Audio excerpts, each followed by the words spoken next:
मैं हिलोर हुजेमा वाला। पाठ प्रवेश। किसी काम के होने के पीछे कुछ न कुछ कारण होता है, जैसे सीवी रमन के कारण और प्रभाव का सिद्धांत आप चाहें तो रोजमर्रा की जिंदगी में देख सकते हैं। लेखक ने भी एक दिन ऐसे ही एक सिद्धांत सिलसिला को रोचक ढंग से समझाया।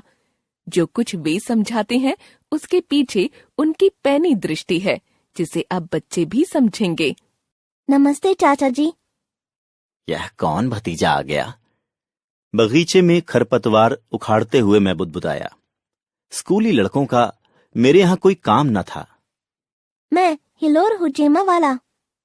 कितना अनोखा नाम था। याद आया कि 2 साल पहले यह बच्चा पहली बार मेरे घर आया था। यही कोई आषाढ़ का महीना था। बारिश के एक झले के बाद मौसम साफ हो चला था। मैं शहतूत के पेड़ के नीचे बैठा 4 बजे की चाय पी रहा था। इस समय तक सभी फेरी वाले आकर जा चुके होते हैं। गली के मुहाने पर स्कूल बस से उतरने वाले बच्चे शोर मचाते हुए घर पहुंच चुके होते हैं। तब मैं इत्मीनान के साथ पुदीने वाली काली चाय की चुस्कियां लेते हुए कोई किताब पढ़ता हूं। उसी समय रैना खूब उत्तेजित होकर भौंकने लगी थी। बगीचे के दरवाजे पर एक लड़का लिफाफा लाया था। वह तो वहीं से खिसकना चाहता था, पर मेरे कहने पर वह अंदर आया और बेंत की कुर्सी में धंस गया। रैना, मेरी अल्सेशियन कुतिया ने जब तक उसे सूंघ नहीं लिया, मैं चुपचाप उस लड़के को निहारता रहा। कभी यह मेरा पेशा था जो शौक में बदला और अब स्वभाव बन गया है, चुपचाप निहारना। तो श्रीमान हुजेमा वाला, हिलोर हुजेमा वाला, आप भुलक्कड़ तो हैं ही, गुस्सैल भी हैं। शैतान कहना भी गलत ना होगा। आपके पापा डॉक्टर साहब ने भेजा है ना? घर में पैर भी नहीं रखने दिया शायद। यह बिस्किट खाओ। उसके मुंह से अभी तक कोई बोल नहीं फूटे थे। वह इस कदर थका हुआ था, भूखा भी था, तभी तो फीके बिस्किट उसके द्वारा बगैर मुंह बनाए खा लिए गए। पतलून की फटी हुई जेब और जगह जगह से बाहर निकलती कमीज, मुंह पर लगी नीली स्याही और कमीज पर पड़ा धब्बा बता रहे थे कि जनाब ने आज सहपाठियों के साथ खूब धींगा मस्ती की है। अभी तो मम्मी से भी डांट खाना बचा है। मैंने उसे छेड़ा। क्यों? हिलोर इस कदर चौंका कि लगा सूखा बिस्किट उसकी हलक में अटक जाएगा। क्योंकि तुम्हारे पतलून की पिछली जेब फट गई है। यूं पहली मुलाकात में मैं बच्चे को डराना नहीं चाहता था। मैंने बातचीत का विषय बदला। तुम्हारा विद्यासागर स्कूल तो फुटबॉल चैंपियन है। खेल में दिलचस्पी हो तो उसे सलीके के साथ सीखो। पहले से परेशान उस लड़के को मैं उपदेश नहीं देना चाहता था। फिर भी कह गया कि अगले साल उसका बोर्ड का इम्तिहान है। सलीका नहीं आया तो मामला गड़बड़ हो सकता है। एक अजनबी के हाथों अपना कच्चा चिट्ठा खुलता देख हिलोर भौचक था। पर चाचा जी, आपने यह सब कैसे जाना? कैसे जाना? सब कुछ तो साफ साफ दिखाई दे रहा था। इनके पिता जनाब हुजेमा वाला से मेरी दुआ सलाम है। अच्छे डॉक्टर हैं। हमारे घर से आगे कुछ दूरी पर उनका घर है। डाकिये ने गलती से मेरी चिट्ठी उनके यहां डाल दी थी। वे उसे अपने साहबजादे के हाथ सुबह 7:15 बजे भिजवाने वाले थे। उसकी स्कूल बस यहां नुक्कड़ पर ही रुकती थी। बच्चा सुबह चिट्ठी देना भूल गया। दोपहर को स्कूल से लौटते समय भी भूल गया था। घर पहुंचते ही अब्बा ने पूछा होगा और नाराज होकर उल्टे पैर वापस भेजा होगा। तभी तो ये जनाब स्कूल की यूनिफॉर्म में जस के तस बस्ते सहित मेरे दरवाजे पर हाजिर हुए थे। यूनिफॉर्म से समझ में आ गया था कि वे किस स्कूल में पढ़ते हैं। वहां लड़कों के लिए 8वीं जमात तक निकर और 9वीं से पतलून का कायदा है। चूंकि पतलून लकदक नई थी, सो समझ में आ गया था कि बालक नया नया बड़ी कक्षा में दाखिल हुआ है। चेहरे की तमतमाहट और कुर्सी में यूं धंसना दिमागी हालत बता रहा था। नए काले जूतों का भूरापन और ठुकी पिटी सफेद नोक से जाहिर था कि भाई साहब टीम में नहीं, मैदान के बाहर फ्री स्टाइल फुटबॉल खेलते हैं। पिछली जेबें ऐसी ही पकड़ा पकड़ी में फटती हैं। बच्चा संस्कारी लग रहा था क्योंकि आते ही उसने नमस्ते जो कहा। दोनों हाथों से पकड़कर मुझे चिट्ठी पेश की।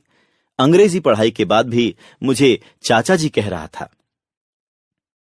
पेशे से मैं चित्रकार हूं और लंबे समय तक कहानियों के लिए चित्र बनाता रहा हूं। इसलिए लोगों को अलग अलग हालातों में देखना मेरा स्वभाव बन गया था। उनके कपड़े और तौर तरीकों को देखने समझने में मजा आने लगा था। मेरा पसंदीदा लेखक भी आर्थर कॉनन डॉयल, जो ठहरा जासूस शर्लॉक होम्स को गढ़ने वाला। मैं तो बस हिलोर नामक किरदार को एक पर्चे की तरह पढ़ रहा था। आपने मेरा नाम कैसे जाना? वह तुम्हारे बस्ते पर लिखा है, यदि यह तुम्हारा ही बस्ता है तो। मुझे हैरानी हुई कि हिलोर काफी देर तक मेरे सिलसिले के सिद्धांत को सुनता रहा था। कोई सुनने वाला मिल जाए तो किस अधेड़ को अच्छा नहीं लगता। वह दिन था और आज का दिन, लगभग 2 साल बीत गए हैं। नमस्ते चाचा जी, मैं हिलोर होजेमा वाला। 2 सालों में मैं कुछ खूसट हो गया था, इसलिए पहले बौखलाया, फिर खुश हुआ। हाल चाल पूछने बताने के बाद हिलोर चहका। चाचा जी, आपके सिलसिलों के सबक में वाकई में दम है। तभी तो गली के कुत्तों के भौंकने और अस्पताल के कर्मचारियों की हड़ताल में एक सिलसिला था। वह कैसे? मैंने पूछा। एक रात गली के आवारा कुत्तों द्वारा देर तक शोर मचाया गया था। इससे अब्बा की नींद टूट गई। वे काफी देर तक जागते रहे, इसलिए सुबह देर से जागे। उन्हें अस्पताल पहुंचने में देर हो गई। डॉक्टर नहीं आए, इस कारण एक मरीज के घर वालों ने हंगामा खड़ा कर दिया। गुस्से में उन्होंने एक नर्स से बुरा सलूक किया तो बाकी कर्मचारियों ने काम बंद कर दिया। अरे, यह तो बुरा हुआ, मैंने कहा। हाँ, मैं भी यही सोचता हूँ। ना मैं देर तक भूतों वाली फिल्म देखता, ना कुत्तों को डराने के लिए उन पर टीन का डिब्बा फेंकता, तो यह सब ना होता। हिलोर ने गंभीर होते हुए पूरी बात बताई। लेकिन बगैर इसके मैं हिलोर प्रभाव के बारे में भी सोच नहीं पाता। उसने उत्तेजित होते हुए कहा। अब मेरे कान खड़े हो गए। भाई, यह क्या माजरा है? अक्सर रास्ता चलते कुछ पालतू कुत्ते घरों से निकलकर मुझ पर लपकते रहे हैं। अम्मी और सबीना को आश्चर्य होता है कि वे इतने सारे लोगों को छोड़कर मुझे ही क्यों चुनते हैं।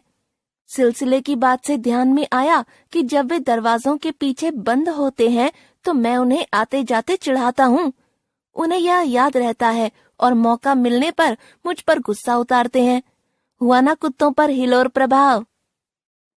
वाह! रमन प्रभाव खोजने वाले वैज्ञानिक सीवी रमन यह बात सुनते तो खुश होते कि बच्चों को कारण और प्रभाव, कॉज एंड इफेक्ट का सिलसिला समझ में आ रहा है। थोड़ा रुककर हिलोर फिर बोला। चाचा जी, आपको बधाई, आप 60 वर्ष के जो हो गए हैं। धन्यवाद, मैं खुश होकर बोला। लेकिन तुम्हें किसने बताया?